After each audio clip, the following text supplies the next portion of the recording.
Reservoir Dogs is the 1992 gangster film by Quentin Tarantino starring Quentin Tarantino, wannabe Elvis, Steve Buscemi, and the Abomination from the original Hulk. So I guess we'll just immediately hop into the story and character analysis because there's really not a whole lot to talk about this movie in particular. Clowns to the left of me, jokers to the right, here I am, stuck in the middle with you. This movie follows a group of gangsters who have a robbery gone bad. One of them gets shot, two of them die, and they believe that there's a rat amongst them that ratted them out to the cops, so they're trying to figure out who it is.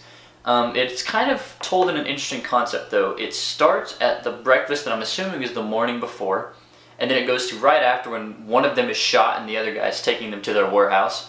And then they're in the warehouse, and then it has multiple instances where it goes back to interviews where the main guy of the the head mob guy is interviewing them to try and get them to be part of his team, to them working it out and scouting it out, and then still going back to the in real time in between there, and then going to the events right before they're in the car whenever you see the guy get shot, and then back to the warehouse. It is a very choppily told story. To be honest with you, I don't know if it's not hard to follow at any point because it's really not a complicated story. It's just who's the rat, and at that most basic concept, I didn't buy into it. I never was wondering who the rat. I mean, of course, I was wondering who the rat was, but I was never, oh wow, they're putting together all these different plot points, and oh wow, I wasn't expecting that to happen. It was a very shallow movie. There really wasn't a whole lot of depth to it, in my own personal opinion. And there is good acting. Don't get me wrong. The acting is pretty good. There are some that are just kind of meh. Like the main boss guy's kind of meh. His son's kind of meh. But Steve Buscemi does a really good job. Fake Elvis does pretty good. He's not in there for all that much, but he does good for his big kind of torture scene. He cuts the guy's ear off. He does pretty good during that scene. Really, that's kind of about it. Like, the acting where it needs to be good is good, but other than that, it's just kind of par or subpar. The story for me personally, like I said, was fairly subpar. Didn't really get me into the story really at any point in time. And then obviously it's a Quentin Tarantino film, my first Quentin Tarantino film personally. I still need to see Django Unchained, which I've heard is phenomenal, and I really am excited to see that. But this is my first Quentin Tarantino film, so keep that in mind going into this movie. It's not super violent, but there is quite a bit of blood because you see a guy get tortured, you see a guy get shot multiple times. And so there's a lot of blood, but not a lot of actual violence. You see most of it after the violence. But so yeah, just for a general synopsis for that part, good acting where it needs to be good, but other than that, just not great by any standards of mine at least.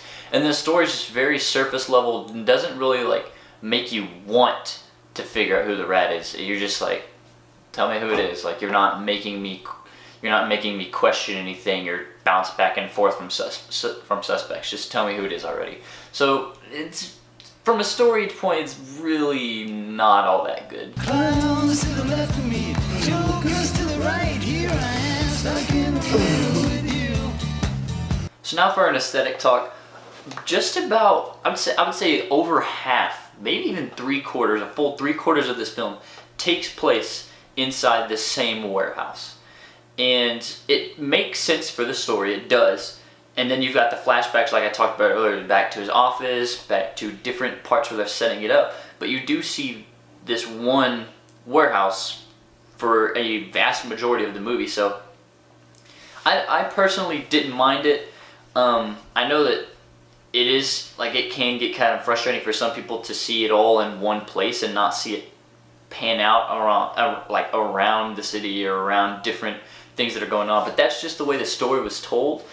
I had my own problems with the story, as y'all found out, and that kind of ties into the location, which like, I have a problem with the story. I don't have a problem with them using only like one location for the majority of it because it ties into the story, so I'll understand why that decision was made. This movie has a lot of long scenes. Like, it is a very dialogue heavy movie, and because of that, a lot of the scenes just take minutes upon minutes. Like, there's one particular scene where one of the main guys of the boss and Steve Buscemi are talking in this bathroom, and they sit there and talk about what happened in the job for 3 to 4 minutes, just in this one room with the occasional cutback between them two. But still, it's just this one scene of them. You don't go anywhere else, which I could be wrong. Like, I'd have to go back and watch some other movies to be sure, but I feel like that's fairly uncommon to have such long scenes like that consistently. It wasn't just one or two of them. It was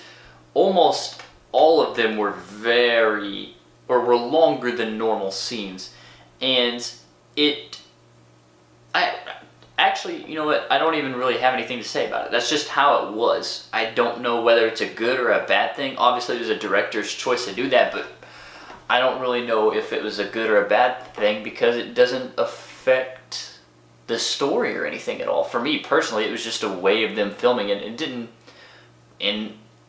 make my experience more positive or more negative in any way. Cinematography, still nothing really all that fancy. Quite a bit of handheld, quite a bit of long shots in this one. It was just another average. like I said, I got into this for cinematography reasons, but the first two movies have been just kind of bland with their cinematography. But you know, that's just how some movies are. I'll find some better ones, but this one specifically was just a normal gangster movie with the long shots, the occasional handheld, really, that was about it. This was, I don't know. Clowns to the left of me, jokers to the right. Here I am, stuck in the middle with you. This movie was kind of hard to review because it wasn't a great movie. Like I've said, acting was good and subpar. The story was shallow, not hard to follow, just uninteresting to follow. I didn't really feel drawn into it. The cinematography was just average, just nothing crazy, just normal shots. The scenes were very long, which I guess might have actually turned out to be kind of a negative thing because since the story was so shallow, but the scenes, it's only an hour and a half movie, so it's not like they draw out the story, but they do draw out these scenes of them talking about it, and I'm like, okay, I get it, this guy got shot. Give me something else to keep. I feel like using such long scenes kind of hindered the story because they weren't able to, they had one thing they talked about for 4 minutes. They didn't use that 4 minutes to talk about one thing for a minute and a half, and then use the other 2.5 to put in a new plot point that would just make the story better. And that is, looking back on it, that actually is a hindrance to the movie in my own personal opinion. Music, I only remember actually 3 songs in this movie. 3 or 4 songs, so really not a whole lot of that. This movie was actually not that good. I don't feel like it was good, and I personally didn't enjoy it that well, to be honest with you. I mean, it may be one of Quentin Tarantino's worst films because I know that he is a good director. I know he makes good movies, depending on your taste, that is. This may just be one of his lesser movies. I don't know. I'll watch some of his other ones and I'll figure out. But as for right now, I'm going to be giving Reservoir Dogs, I'm going to be giving it a 5.5 out of 10. So, just wasn't interested, I was interested in it because I had seen a scene before and it drew me and I was like, wow, that looks really cool. I want to see the story that revolves around that, and the story is bland. The acting is bland except for a few people. Camera shots, bland. Music, actually, one of the songs in there is pretty cool. I'll give them that. They got a pretty cool song in there.